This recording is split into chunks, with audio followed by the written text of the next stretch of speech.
Je suis artiste, chanteur, plutôt rappeur. Mais à côté de ça, je fais aussi de la composition instrumentale, du beatmaking. Et de fil en aiguille, avec les contacts que j'ai avec mon groupe, j'ai rencontré le frère de Digital Bastard, Tony Pana.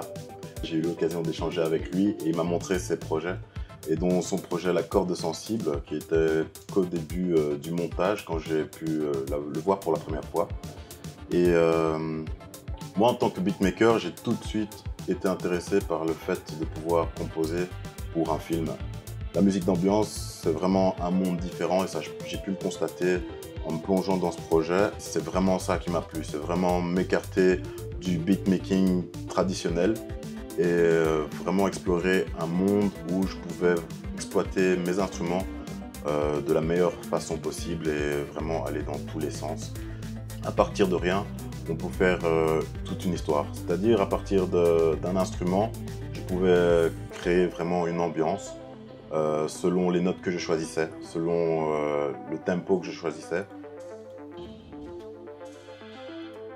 y avait des moments où il y avait forcément un trou, où la motivation descendait. Pas parce qu'on perd l'envie de composer, mais qu'on a soit plus d'inspiration, soit qu'on trouve qu'il y a quelque chose qui ne va pas et on ne veut plus avancer tant qu'on n'a pas trouvé la solution au problème. Et ce qui aide beaucoup, c'est vraiment prendre du recul et pouvoir en discuter avec le réalisateur. Une fois que j'avais trouvé un début de morceau, je l'ai envoyé tout de suite à Tony en disant « Ouais, est-ce que ça te va ?» Parce que moi, j'avais beau avoir mon point de vue sur la corde sensible, lui avait son propre point de vue. En discutant, on apporte des nouveaux éléments, peut-être qu'on n'aurait pas vu au début ou auxquels on n'avait pas pensé. Et ça enrichit forcément finalement la composition.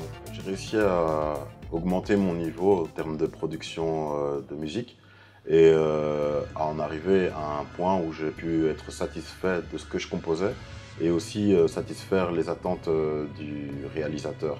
Et j'espère aussi pouvoir satisfaire le public qui aura l'occasion de regarder le film.